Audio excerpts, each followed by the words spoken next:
Stages कौन कौन सी होती हैं जिनके बारे में आपने सुना होगा, जाना होगा? Inspiration and expiration. Inspiration air को अंदर लेना, एक्सपायरेशन एयर को बाहर निकालना.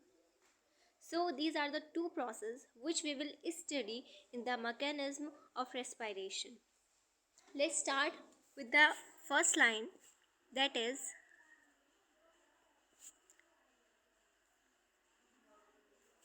breathing involves two stages, inspiration and expiration, during which inspiration is during which atmospheric air is drawn in, जिसमें हमारी जो atmospheric air है वो अंदर की साइड आती है. And expiration is by which the alveolar air is released out, जिसमें हमारी लंग्स की जो एयर है, जो हमारी एल्वेलाई की एयर है, वो बाहर एटमॉस्फेयर में रिलीज होती है. It's called expiration. Yes. So the movement of air into and out of the lungs is carried out by creating a pressure gradient between the lungs and the atmosphere. As we all know, कोई भी चीज़ अगर आपको पास करानी है तो वो कैसे होगी? कंसंट्रेशन ग्रेडियंट होना चाहिए या फिर प्रेशर ग्रेडियंट होना चाहिए. यस. प्रेशर ग्रेडियंट का क्या मतलब होता है? Pressure gradient, gradient is a change. एक जगह अगर ज़्यादा प्रेशर है तो दूसरी जगह कम होना चाहिए. इट इज़ द चेंज होना चाहिए. ठीक है. जैसे ज़िंदगी में भी चेंज होना चाहिए, बदलाव होते रहना चाहिए, ठीक इसी प्रकार प्रेशर में चेंज होना ज़रूरी है अगर आपको इंस्पायरेशन या एक्सपायरेशन की प्रोसेस करनी है. सेम प्रेशर में मूवमेंट नहीं होगा, और अगर होगा भी तो वो नेट मूवमेंट उसका ज़ीरो ही पाया जाएगा. सो यहाँ पर हमारा प्रेशर का ग्रेडियंट होना बेसिक नीड है. इंस्पायरेशन कैन अकर, इंस्पायरेशन कब हो सकता है और एक्सपायरेशन कब हो सकता है ये बताया गया है. Inspiration can occur if the pressure with in the lungs is less than atmospheric pressure, that is there is a negative pressure in the lungs with respect to the atmospheric pressure. अब इसमें इन्होंने क्या कहा है कि ये देखते हैं बहुत ध्यान से. इंस्पिरेशन कब हो सकता है? इंस्पिरेशन का मतलब है हमारी जो बाहर की एटमॉस्फेयर एयर है वो अंदर आनी चाहिए, और अगर अंदर आ रही है, हमें पता है कोई भी चीज़ अगर फ्लो करती है वो high concentration to low concentration आती है, तो high pressure to low pressure आएगा एयर भी. तो हमें ये पता है बाहर का प्रेशर ज़्यादा होना चाहिए और अंदर का कम होना चाहिए, तभी हमारा एयर अंदर आएगी. सो अंदर का हमारा प्रेशर कम होना चाहिए. प्रेशर कम होना ही यहाँ पर निगेटिव प्रेशर कहा गया है. इसका मतलब ये नहीं है कि प्रेशर ज़ीरो से भी कम हो चुका है निगेटिव में. नो, यहाँ पर जो निगेटिव टर्म है वो इसलिए यूज़ की गई है किसी चीज़ के कंपैरिजन में उसका जो प्रेशर है वो कम है. निगेटिव जो प्रेशर है वो लंग्स में कम है as compare to the atmospheric pressure. और जब ये सिचुएशन होती है तब इंस्पिरेशन होता है. क्यों? क्योंकि बाहर का प्रेशर ज़्यादा है, अंदर का प्रेशर कम है. सो बाहर से अंदर आएगी air. So it's called inspiration. और अगर इससे विपरीत परिस्थिति हमारी बन जाती है, that is expiration. Expiration takes place when the intrapulmonary pressure is higher than the atmospheric pressure. अगर हमारा लंग्स का प्रेशर जो है वो ज़्यादा हो जाएगा और एटमॉस्फेरिक प्रेशर जो है वो कम हो जाएगा, तो हमारा प्रेशर ग्रेडियंट कैसे बना? लंग्स में हमारा प्रेशर ज़्यादा है, एटमॉस्फेयर में कम है, तो कहाँ से एयर जाएगी? एयर लंग्स से एटमॉस्फेयर में चली जाएगी. मीन्स एक्सपायरेशन का प्रोसेस हो चुका है. So it is depicted here in these lines.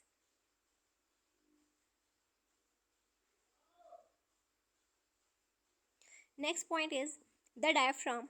Diaphragm is a dome-shaped structure present below the lungs and a specialized set of muscles called external and internal intercostal muscles. What are these muscles? Let's study them. So I will draw it here. The two lungs. It's a diaphragm and these are two lungs.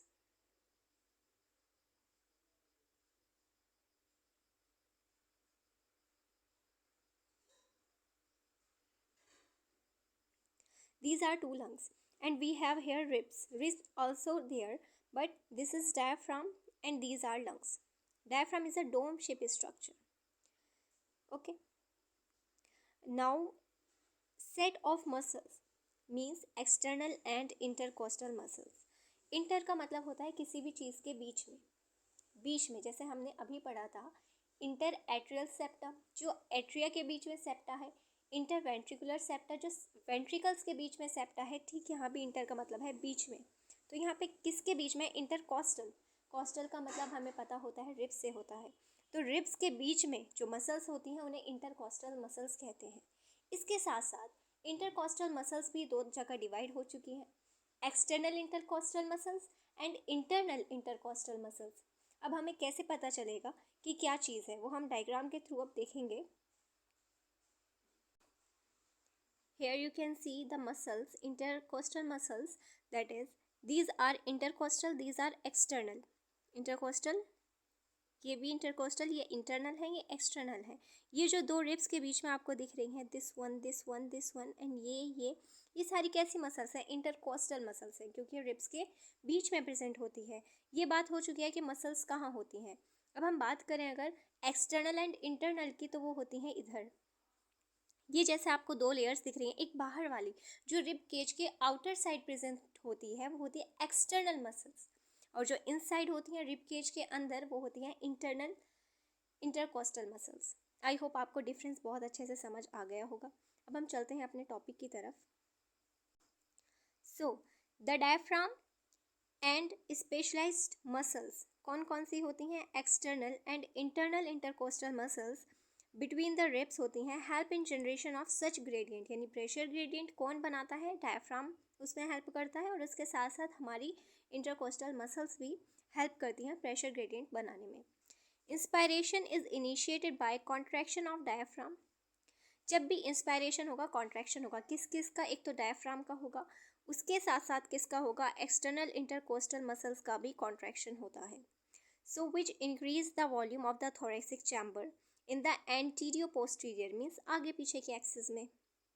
The contraction of external intercostal muscles lift up the ribs and the sternum, causing an increase in the volume of thoracic chamber in dorsoventral axis. सो जो हमने पढ़ा diaphragm वो कैसे बढ़ाता है? Anterior posterior axis के through volume को increase करता है, और हमारी जो एक्सटर्नल इंटरकोस्टल मसल्स हैं वो स्टर्नम को ऊपर उठाती हैं, रिब्स को भी, जिसकी वजह से हमारा डोर्सोवेंट्रल एक्सिस में वॉल्यूम बढ़ जाता है। हमको पता होता है P is inversely proportional to volume as Boyle's law. Boyle's law ने कहा है कि P is inversely proportional to volume होता है। सो यहाँ पे हमने देखा कि वॉल्यूम बढ़ चुका है, वॉल्यूम बढ़ा है तो प्रेशर कम हो जाएगा, और जब प्रेशर कम हो जाएगा और एटमॉस्फेरिक प्रेशर ज़्यादा है तो हमारी एयर अंदर आ जाएगी। Yes, the overall increase in the thoracic volume cause a similar increase in pulmonary volume. जो हमारी थोरेसिक कैविटी का वॉल्यूम इंक्रीज हुआ है उसी के साथ साथ हमारा पल्मोनरी वॉल्यूम मीन्स लंग्स का वॉल्यूम भी इंक्रीज हुआ है। An increase in the pulmonary volume decrease the intrapulmonary pressure. Volume अगर बढ़ गया है तो प्रेशर कम हो गया है, और इसी प्रेशर ग्रेडियंट के बनने की वजह से जो हमारे एटमॉस्फेरिक एयर है वो क्या हो जाती है? लंग्स में आ जाती है।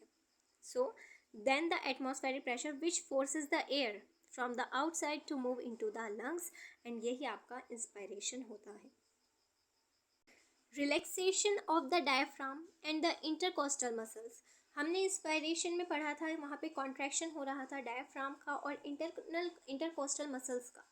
एक्सटर्नल इंटरकोस्टल मसल्स का वहाँ पर हो रहा था कॉन्ट्रैक्शन, लेकिन रिलैक्सेशन में डायफ्राम का लेकिन एक्सपायरेशन में रिलैक्सेशन होता है और इंस्पायरेशन में कॉन्ट्रैक्शन होता है। एक्सपायरेशन में रिलैक्सेशन किसका होता है? डायफ्राम का होता है, और एक्सटर्नल इंटरकोस्टल मसल्स का भी रिलैक्सेशन होता है, जिसकी वजह से जो डायफ्राम है अपनी ओरिजिनल पोजीशन पे आ जाता है, स्टर्नम भी अपनी ओरिजिनल पोजीशन नॉर्मल पोजीशन पे आ जाती है, जिसकी वजह से एक वॉल्यूम जो हमारा बढ़ा था इंस्पायरेशन के दौरान वो अब कम हो चुका है। और जब वॉल्यूम हमारा कम हो चुका है तो इसका मतलब ये हुआ कि प्रेशर हमारा बढ़ चुका है। प्रेशर बढ़ने का मतलब है एटमॉस्फेरिक प्रेशर कम है, लंग्स के अंदर प्रेशर ज़्यादा है, तो एयर कहाँ से जाएगी? लंग्स से एटमॉस्फेयर तक जाएगी। This process is called expiration. This leads to an increase in the intrapulmonary pressure to slightly above the atmospheric pressure. Pressure हमारा लंग्स में बढ़ चुका है एटमॉस्फेरिक प्रेशर के कंपैरिजन में, जिसकी वजह से एयर हमारी आउट हो जाती है लंग्स से, and this process called expiration.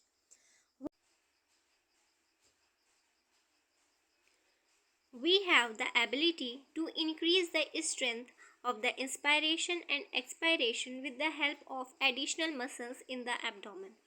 हम अपने एक्सपायरेशन एंड इंस्पायरेशन की जो स्ट्रेंथ है उसको बढ़ा सकते हैं एडिशनल मसल्स की हेल्प से, जो कि हैं एब्डोमेन में. On an average a healthy human breath 20 to 16 times per minute. The volume of the air involved in the breathing movement can be estimated by using a spirometer, which helps in the clinical assessment of pulmonary functions.